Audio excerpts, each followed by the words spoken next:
Welcome back to the Law Unscripted, where we talk about the law and the legal system and everything you didn't know. Didn't understand. And no one ever told you.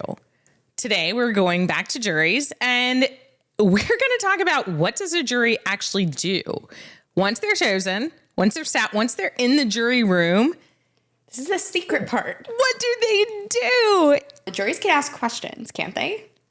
Potentially. So the they judge. can't ask everything. And juries think that they can. They can demand it. They They think they're in can charge. demand any question. And what will happen is somebody will say, well, let's ask. Yeah. Okay. And the foreman will write down the question and we'll hand it to the bailiff. Okay. And the bailiff is his or her duty is to take that question and bring it into the judge. And the judge will call all the parties back in. And the judge will announce the jury has a question. And we'll all sit back down at our little tables and the judge will pull the paper out. You've never seen this, have you? I understand the process, but no, I've never actually seen it because all I can think this whole time is this is the most inefficient way to do this. But it's the most fair. Why can't we all just hop on a FaceTime? Like, why are we put the jury on a call? Chelsey. I can't. They're in the room behind the judge. But why are we passing around notes like it is third grade? Check yes or no. Because they can't come in and personally ask. But if we put everybody on a Zoom call, I just can't. judicial efficiency. I can't. Put it before Congress. Write a letter to your congressman. That's what I'm going to do. Yeah. So Okay. a little note is passed up to the judge. The judge calls everybody back in and announces the jury has a question. The judge reads the question aloud. Mm-hmm. And the parties then get a chance to object to the question or make a comment. Sometimes not necessarily. The judge will be like, I'm reading the question aloud and we can't give an answer. Oh, like what kind of question? Like what do people ask? People ask a lot of evidentiary questions. Okay. Jurors will come back and say, well, what happened to the knife? And the judge will say, the jury has asked what happened to the knife. Parties, I can't answer this question. Do you have any reason I should answer this question? No? Okay. Bailiff, please go back and tell the jury that we can't answer that question. Oh, that must be like a gut-wrenching feeling. Like if you're the prosecution or, the defense either. They're If asking like, about the knife? the whole point, like the whole... Dun, dun, dun, my case is over. I've lost. There's a lot of parts of the law I think are fun and I think I would be good at. Waiting for a jury result awful. is not one of them because That's I need to like take up running or something because the amount of pent up energy I would have that would just be self-destructive. I'd be like dyeing my hair pink in the court bathroom. Like I've got to do something with all of my like manic energy. Like having a casual mentee bee as so I'm waiting for them to come back. Okay, so they ask questions like that. Sometimes the questions, they can be answered. So they'll ask to see evidence again. So some evidence is collected and the judge will collect it. Not all of it will necessarily go back into the jury room. Like you don't want them holding the weapons in the jury room, right? But they'll ask, can we see the gun again? The bailiff will then take the gun back and show it to the jury. They'll ask for, can we review the audio again? Mm-hmm. They'll be brought a tape recorder or whatever it is kind of thing. So those types of questions can be answered. I like those questions because it means the jury is reviewing the evidence, They're right? doing what I love that. Supposed to do. Some questions you just can't answer. Any kind of evidentiary, can you tell us this? Did you find this? It just can't be. Sometimes the jury will say, hey, we're hungry. Can we get something? It's real. Can we get something to eat? It'll be like 7 p.m. and the judge will be like, you know what? It is kind of dinner time. Parties, do you think that we can adjourn for the day? Right. Sometimes he'll ask the deputy, do you think that they're close? And if so, make them wait. And if the deputy says, yeah, I think they're really close, he'll say, you know what? Let's get them some food and we'll just stay. Is everyone good staying till 9? Those types of things can be discussed and can be given to the jury. Okay. The jury will be given as much time as they need, but they will be prompted at certain times to finish up. And didn't you say it also can happen the opposite way. If they come back after 45 minutes and say, we are at a deadlock, the judge is going to be like, try again. Absolutely. So they will be told, you have to go back and keep working on this. You cannot be deadlocked at 45 minutes. Right. So the judge usually will bring the jury back in if the jury has a few times to say it. Okay. Practically speaking, you could say at the end of 45 minutes if the jury says, look, we can't, we are deadlocked. If you have somebody like me that I'm like, you are absolutely not going to convince me, and I might be the holdout. Jury is brought back in to the courtroom. All the parties are there, and the judge gives them a charge of, you are here to decide this case. You need to review the evidence. You need to have an open mind. You need to review your own opinions. You need to listen to the opinions of others. Right. So they're given a charge of what to do, and they're sent back to make a decision. Oh, that's so funny. Sometimes this happens several times. Right. And then eventually you have to be like, well, I guess they're just not going to do it. The hope is they're given that charge so many times or in the right way that they make guilted. A decision. And usually it's one holdout. When that happens, it is so very often that it's one holdout. Yeah. And you can tell when they come in, when the jury, you can see it on their faces. You can tell who's sitting farther than the others. You can tell who they're looking at, who they're sitting, they kind of congregate. It's amazing what you can tell in looking at a jury. Oh, I love it. And then they're sent back and they have to discuss again. In the end, if they are truly deadlocked, they have to come back. They have to tell the bailiff again, we don't have a decision. We cannot make a decision. Right. At that point, the judge has to decide, is this really not going to happen? Is there a Chelsey on the jury? And then the jury's brought back in and they're told, you had a duty. Is it true, Mr. Foreman, Mrs. Foreman, Miss Foreman, whatever? Yeah. Have you reached a decision? Yeah. No, Your Honor, we have not. Do you believe that you will be able to make a decision? No, Your Honor, we do not. Then they'll be thanked for their service and sent away, and a mistrial will happen. Right. Oh, I see stuff like that. You know what, though? It's really sad when that happens for everybody, but even for the jury members. Yeah. Because I will tell you, the jury members, most of them are crestfallen. Yeah. Because they've spent how much time? Only for it to be for naught. For nothing to have happened. Right. And in the end, let's be honest, we like a sense of worth.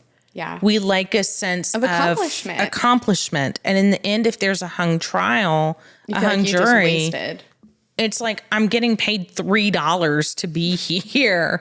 I've been off work for how long? We've tried to figure this out. And because of that jerk, we can't. Yeah.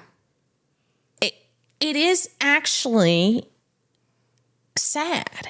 I feel like I would feel sad if I felt that it was like get toable or someone who's being a holdout, being ridiculous. Mm-hmm. So if they come back, let's say criminal again, they get a conviction. Mm-hmm. I mean, this would be for civil too. So once you say, okay, we find in favor of this person, but then you either have, well, how much are the damages or what does the sentence look like? So how does that work?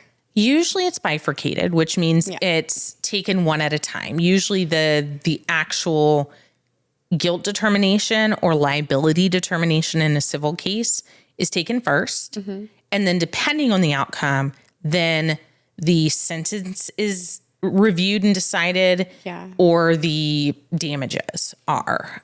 And that's sometimes additional evidence. So I was going to say, I feel like I know this for criminal. We talked about this a little bit before, that you sort of make arguments like mitigating circumstances for a criminal defendant. I definitely have seen you do in sort of the civil trials. You know, here are medical records, here's this, here's that. Yeah. So how do juries have, I don't know the answer to this. I know obviously damages, like if it's a jury trial, they're going to talk about how much they think this person deserves. In civil cases, usually it's together. Usually the jury will decide, like, if I sue you for a car wreck. Right. If the jury decides in my favor, Right. they're usually going to say, yes, we believe that the plaintiff is wronged. Yeah. And we're going to go ahead and award this amount. Okay. Sometimes the jurors, like criminal cases are always separate. Yes. You decide guilty or not guilty, and then there's a whole nother sentencing. Right. If it's not guilty, there's no sentencing. Right. But in a civil case, if there are damages to be had, usually it's together. However, there are some times where they will say, you know what? Are they liable for the injuries or not? Yes. Okay, now we're going to present the medical bills, the medical records of how much did you actually were the bills. Right. Do they deserve all of the bills or bills only up to this particular date? Yeah. Then we think they're malingering. Is it? Right. So they're usually, we want to, give credit to the PT, but not the masseuse or whatever. Exactly. We're not going to do aqua therapy. Sorry that you don't get money for that, but you are allowed to present, okay, you had records before, now you present the bills. Right. But for criminal cases, sometimes in different states, they will actually seat a whole different jury for sentencing. So I didn't know that. That's interesting. I don't like that. I don't think it works. It's not many jurisdictions. Mm-hmm. Usually it's the same jury deciding the sentence of a criminal defendant who's been convicted. I mean, I would think sort of from either side, you would want it to be the same jury, right? Like if you're a prosecutor and you're like, well, the evidence that I presented throughout the trial was enough for them to convict, which I would think would mean they would want to punish, sort of in theory. And then from the defense side, you're like, well, I've put up my best defense. And throughout that, you're trying to humanize and mitigate your client sort of the entire time. Absolutely. In the case of it being a guilty verdict, seating a new jury seems wild because if someone sat me down and was like, hey, here's this person who's been convicted of murder, what do you think the sentence should be? I'd be like, it's like having a whole new trial. It's not often. Most jurisdictions have for criminal, it's the same jury or no jury. That the jury's dismissed and then the judge does the sentencing. Those are the most common. I was going to say, I almost asked this earlier, but then I was like, it's stupid. But when is it a judge and when is it a jury with sentencing? Is that a jurisdiction thing? Yes and no. So the judge always has to do sentencing where the jury can make a decision on sentencing. Yeah, but they're not like bound by it. No, the judge is, well, sometimes. The judge cannot go up. Well, no, that's what I mean, is that even if a jury comes back and it's like a really strong punishment, a judge can be like, no. Correct. The judge can go down. Same thing with damages, right? No. Because I thought... Civil cases are different. I've confused myself, guys. Civil cases are different. In criminal cases, the judge does not have to impose the entirety of the sentence. Okay. But he can't go further. So if the jury comes back in a capital case with life, the judge can't give death. Right. So there's that. Which is probably a good idea. Right, but he can say less than life. Okay, well, I'm going to give him 25 to life. That kind of thing. But if they come back with probation, he can't say, this should have been 20 years. Jury can't do probation. Oh, really? Jury cannot decide probation, which is why it's usually reviewed by a judge. Interesting. So for instance, in Virginia, you have to, for a felony, have a year or more. Okay? Right. Always. Let's say it's a simple case, right, is I have a class 6 felony, which is 1 to 5 years. Mm-hmm. The jury comes back and gives 1 year. Okay. Because that's the lowest they can give. They have to give that year. But the judge, we go before the judge. And then we say to the judge, okay, the jury gave 1 year because they clearly wanted it to be low, right? So they clearly wanted it to be suspended. Okay. You have it. The judge has the ability to, there you go, suspend a sentence. Yes. So they'll ask the judge, say, you can give a year, but let's suspend it and let's put him on probation. Yeah. So the judge can say, you know what? I agree. I'm going to suspend the entire year. So it's still a year. I'm still doing what the jury said, but I'm going to suspend it, put him on probation. And if he messes up in that year, then he comes back and he'll serve some or the full amount of that time. I think if I was on a jury and we came we work together to come to a decision, like a conviction. We work together to come to a sentence, and then the judge overrode us. Oh, I would be fuming. You wouldn't know. You could find it in the paper. You could later nosy. in Come a on, paper. be for real. I'm going to look up the results of everything. LexisNexis has given me so much. Most jurors just go home and on their merry way, and they never see it again. Interviews, which we can talk about a little bit, right? Maybe a little. Just for a I don't want to go second. too long on this. We won't. So this was surprising to me. I don't know why, but I thought you just can't talk about what happens. Like, I think that was my maybe assumption coming into law school was like, you can't really, even after it's over, can't really talk about it. That's obviously not true. People are on public Good record. Morning America talking about what happened inside the jury room, which seems like a violation a little. I know it's not. Yeah. But it seems a little like, Yeah. it's that whole thing of, well, if people know that this is going to be openly discussed when it's done, does that change the way they look at things and what they say in that room? Right? Does it like... Sometimes. Can it? I'm sure. Most It's a juries, reality. though, let's be honest, most juries, nobody cares about in That's the true. public. Right. How many trials are happening like for today at the DUIs, courthouse that they're going to finish up and nobody's going to talk about them again except for the people involved? It's, we hear a lot about juries, but it's not like those are so small percentage Right. of how many juries are happening all over the country for how many different types of cases. Yeah. Nobody wants to go home and talk about the property case about an easement. But attorneys do, and you can talk to the jury Yes. once it's over. They're very strict ethical rules about this, Yes, though. you can't like harass them and that sort of thing, but you can talk to them. You can say, hey, would you mind talking to me? And if they say yes, you can talk to them about everything that happened, which I think is a great learning opportunity. Yeah.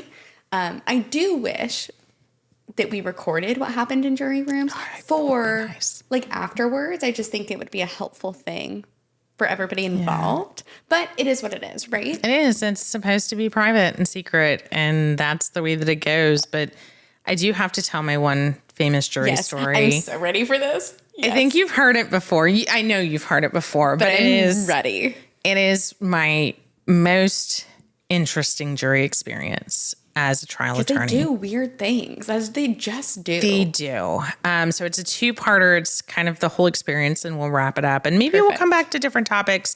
I think the sentencing portion of it is kind of its own. I got us lost in the Please weeds don't there because I was She like, keeps apologizing for bringing things up, and it's good questions. my brains are just like, You're not the only one. I am sure that everyone listening or watching yes. also has their own questions. So if you do have a question, Drop I'm them gonna below. I'm gonna say now, drop Yes. it below, comment, like, subscribe, ask a question. Yeah. We do try to respond. It may not be immediately, but it will be fairly quickly. Yes. We'll try to respond to it, and if it's a good topic, we'll try to address it as well on a video.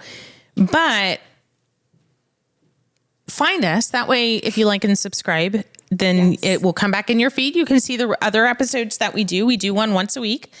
And we also do the Legal Weekly Wine for hot legal topics of the week. Friday at happy hour. Fridays. So we're drinking, we're cutting up. It's a good time. We talked about the Murdaugh trial. Yes. We've talked about a whole lot. We have. So if you want to hear like the actual trial stuff that we talk about, catch that one. Okay. But my famous jury Jury trial, here we story. go. While I was a prosecutor in Newport News, I was co-counsel. There were two of us on a murder case and several murder cases. But in this particular one, we had so much evidence, but we didn't have the gun. Right. Okay. We told the jury in voir dire, in jury questioning, while we were trying to seat and choose the jury, we specifically told them up front, we do not have a gun in this case. Okay. We don't know where it is. We don't know what happened to it, but we do not have a gun. Is there anyone here who would not convict just for the fact that we don't have a gun? Right. Nobody raised their hand. Nobody. And we couldn't be like, are you sure? Can you think about it and raise your hand? You can't do that. So we asked the question. Nobody raised their hand, right? We go through the trial. We have ballistics because we have casings. We have bullets, but we have no gun. We can say that, it's one gun because all the casings and the bullets are the same. You know, we went Yeah. through all of it, right? We know what kind of round it was, the type of ammunition. You Anyway, do everything you can. we to, like, did what we bolster can. it, We right? did have a ballistics expert. I examined the ballistics expert, but we didn't have a gun. The jury came back. It was days that they reviewed. It was a while that they were no. reviewing the case. And there were these charges a couple times. They came back in and said, we're deadlocked. And the judge said, no, you got to go back and you got to review it. You got to keep trying. And they finally came back. I think it was the third time. And the judge was like, hey, I'm not going to make them go back again. Yeah. They're clearly deadlocked. And sure enough, there was a mistrial. And it's my only mistrial. It was such an experience. And the jury truly, I mean, you could see it. And some of them were so angry. And we found out afterwards by speaking to the jurors who would talk to us, but that there was one juror that they took the count multiple times, and it was 11-1, 11-1 in favor of guilt. And that one person refused, no matter what evidence they went through, to find guilty because we didn't have a gun. Oh my God. Okay. And she's like, I can't find him guilty if they don't have a gun. And even the other jury members were saying, but they asked you that. Right. And you didn't raise your hand. They were saying it to her. And she was like, And she's like, there's no gun. She didn't care. right. And it was so upsetting to the jurors. I mean, which was yeah. fun. It was fun to see that they also, fun in a sixth sense, that they got so impassioned about it. Like, I was upset about it because it was like, why didn't you raise your stupid hand? Like, I don't understand. Right. But the other portion, my favorite part of this jury situation, was in the middle of this whole deliberation. Yes. We're sitting in the courtroom waiting for them as they continue. And we hear yelling from the courtroom, and we hear bang. Oh, that's scary. And we were scared. Everyone was scared. The judge was taken off the bench. The deputies were like jumping over things. We were told to get down and not to move. The deputies ran into the back. And we're all just sitting, waiting. And we're like, should we crawl under the benches or the table? We couldn't leave. We were told to stay. We're like, are there going to be more deputies to protect us? Right. Because you're just in this empty room, right? What's happening? And what is going on? Like, you don't hear things from the jury room. Deputies came back out, and they had let the jury get a break. And we were told that they'd become so angry that one of the jury members flipped over the table in the jury room. Just flipped the table. And in talking with them later, they had been so angry with this one particular juror. Oh my God, I love it. That they got so angry, and everybody started yelling at this one woman. And then a guy got so mad, he just flipped the table. And that was the big bang, and they're all screaming at her, why can't you do this? And they took it personally. Honestly, that's pretty iconic. I love Isn't it great? It is great. So it was awful that it was a mistrial, and it meant everything had to be tried again. But the jury story, I've never forgotten. I will never forget. But they were so invested. I mean, they at the were end of the day, invested. You want the jury to be invested. I was so proud of the 11. I was honestly proud of the one lady too, because she stuck with her opinion. Right. And she was not able to be persuaded. And as much as I wanted her to be persuaded, as much as I was angry at her, right. This is the process. And this is how it works. Yeah. And I was proud that those 11 took it so seriously. Yeah. And they did consider everything, and they did have strong opinions, and they wanted to do the right thing. And they wanted to finish it. I love that. And I don't know. That's my fun jury. Fun. I love it. That's so chaotic. I love them for that. It was chaos. That was true chaos. Like, that is really, like, I support it. I'm a big supporter of people losing their minds in a jury. This is it. Yeah. Oh, I love that. I would have lost it on that juror too. I think I would have, because as much as I like people to stick to their guns, I'd be mad that she didn't raise her hand initially. Because if you're going to stick by your morals, stick by them always. And you didn't do it at the beginning. I love it. That would make even me, agent of chaos here, would find that very upsetting. Chelsey, I love that. And I love you. And I hope everybody watching does too. Please She's put me a on gem. jury. Please put me on a jury. Whatever you do, don't put Chelsey on a jury. Honestly, fair. Virginia's the better jury person here because the way she takes notes, there would be not a piece of evidence you presented that she did not know about. We don't need the judge to bring it. I've got it.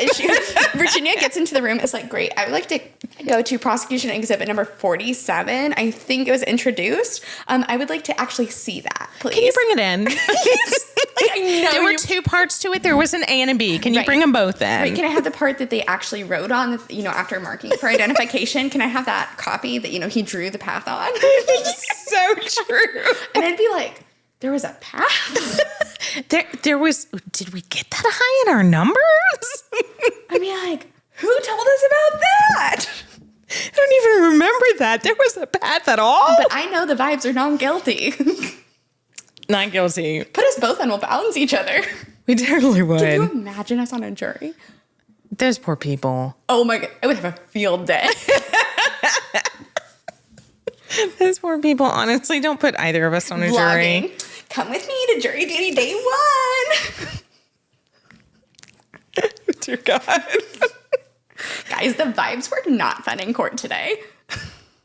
The judge actually ruled on some objections. It was very funny. Tag me in, coach. All right, everybody. For all those potential jurors out there, listen as much as you can to the evidence. Be invested because there are real people and real lives and real money and real freedom on the line. We do appreciate when you take it seriously because we do and our clients do too. So Absolutely. Be good jurors. Try to be good jurors. Be good people. Stick to your morals, as Chelsey has said. And tune back into whatever our next crazy episode will be. We'll see you next Tuesday. Because I'm Virginia Tehrani. And I'm Chelsey Rogers. And we will see you next Tuesday on the Law Unscripted. With Tehrani Law, LLC. Because you never need a lawyer. Till you do.